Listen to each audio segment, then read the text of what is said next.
الحقيقه بعد مباراه الاهلي والمصري والتعادل المخيب دوت، خرجت بقى ناس كتير كده يعني بتهري. واحد زي مدحت شلبي طلع يقول لك اصل خد بالك، الحكم ممكن يكون على الستوب ووتش حسب 5 دقايق و10 ثواني، بس مش هينفع يشاور ب5 دقايق و10 ثواني، فيشاور 6 دقايق. فهو حسب 6 دقايق لكن ما كملش 6 دقايق. ليه؟ لان الستوب ووتش بتاعه حاسب 5 دقايق و10 ثواني بس. فمن هنا انا عمري ما سمعت التبريرات دي في حياتي. عمري ما سمعت التبريرات دي في حياتي. حسام حسن خارج يقول لك في وقت ايه اللي بتتكلموا عليه ان احنا اهدرناه، والكاميرات جايباه وهو بيشاور اللعيب بتاعه يقول اقع اقع عشان نبدل. هو ده قانوني؟ هو ده قانوني ان انا اقول للعيب مش مصاب اقع عشان ابدل، والكاميرا تبقى جايباك واللعيب يطلع يفضحك ويقول ان انا عملت كده عشان كابتن حسام قال لي اعمل كده وما كنتش مصاب، وبعد كده طالعين بمنتهى البجاحه تقولوا ما كانش فيه وقت. ويطلع ابراهيم حسن يقول لك اصل الاهلي بيعترض على الوقت. ليه ما يعترضش على الوقت؟ ده هو كان في وقت اصلا محتسب بدل ضيع 6 دقائق، ده كتير. هو حصل حاجه في الماتش؟ حصل حاجه في الماتش؟ هو انت ما شفتش لعيبتك؟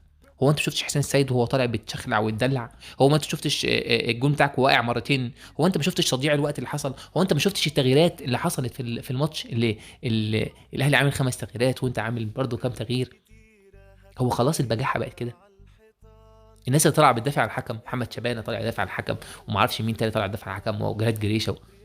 حكم ايه اللي كويس؟ حكم ايه اللي كويس اللي انت بتقول عليه؟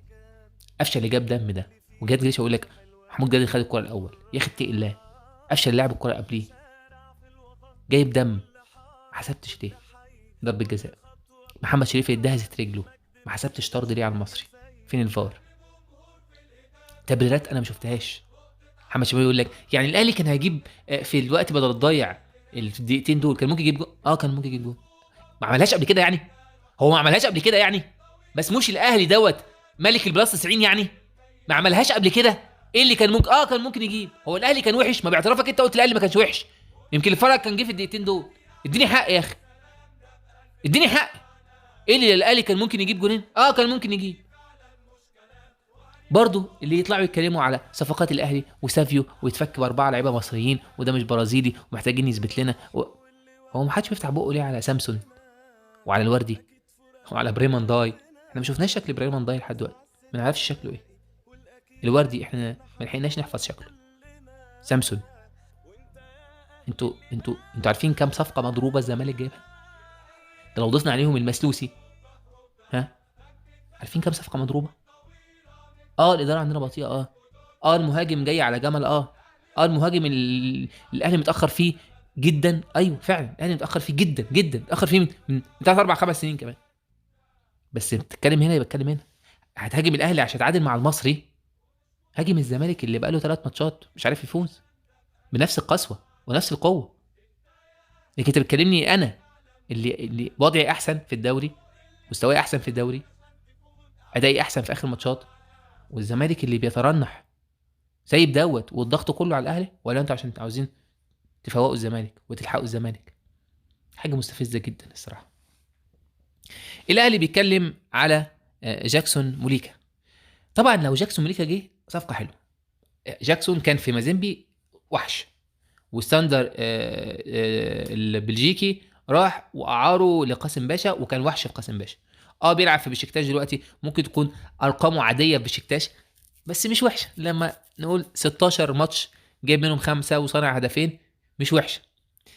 كنا نتمنى احسن من كده.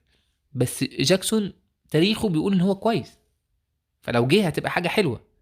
احسن من شريف طبعا، احسن من شريف واحسن من شريف. مش مهاجم اصلا. شريف ده يا جماعه، شريف ده مغني، شريف ده ممثل، ده رسام، شاعر، حد سنسف حساس. ده مش لعيب كوره. ايه يا ابني ده؟ ما تنشف يا ابني شويه، ما تنشف شويه. ايه يعني المدرب بتاع؟ ما كل العيال الناشئين المدربين بيشخطوا فيهم وبيزعقوا لهم وبيقيسوا عليهم واللعيب يحط في نفسه ويحر في نفسه عشان خاطر يثبت لك ان الله. ما هو مديرك في الشغل يا ابني. هو انت لازم المدرب يقعد معاك ويقعدك على رجليه ويجيب لك شوكولاته ويقول لك شريف يا حبيبي انت احسن واحد عندي. مين حبيب بابا؟ شريف. مين روح بابا؟ شريف. مين اللي هيلعب اساسي؟ شريف شريف شريف. فشريف بقى يفرح ويزقطط فينزل يجيب اجوان. يا سلام يا سلام. كله بيهاجم الراجل ان هو ليه بيقول ان ما عنديش حد اساسي ومحدش اقنعني. ايوه محدش اقنعني عشان محدش اقنعنا فعلا. محدش اقنعه فعلا ومحدش اقنعنا وهم مش مقنعين نفسهم. لا شادي حسين مقنع ولا شريف مقنع، فيزعلوا ليه وتبصوا ليه؟ حتى حسام حسن مش مقنع. رحت سموحه وزعلان وعملت لي الحركه بتاعت انك انت تفك اسرك، وبرضه انت كنت في الاهلي زفت. انتوا اللي بتضيعوا الفرص. كل واحد فينا يتمنى يروح يلعب في الاهلي حتى لو ما بيعرفش يلعب كوره، هنشوفه بيغل وبيجري. انتوا مفيش حاجه، زعلانين ليه؟ لكن للاسف موليكا عشان يجي الاهلي صعب جدا. اولا الناس في بشكتاش مش موافقين ان هو يمشي، بيقولوا ده مستقبل، الواد ده عنده 23 سنه. تاني حاجه ان هو بيقول لك احنا لو فكرنا نبيعه، لو جه عرض ازيد من 5 مليون يورو نفكر. لا ده رقم كبير جدا، رقم كبير جدا. تتكلمني في ايه؟ اجيب مهاجم يعدي 150 مليون؟ استحاله الاهلي يجيبه. اتمنى الاهلي يجيب النوعيه دي، بس استحاله الاهلي يجيب موليكا طالما الموضوع هيبقى بالارقام دي. اشكركم، ونتقابل في حلقه جديده ان شاء الله.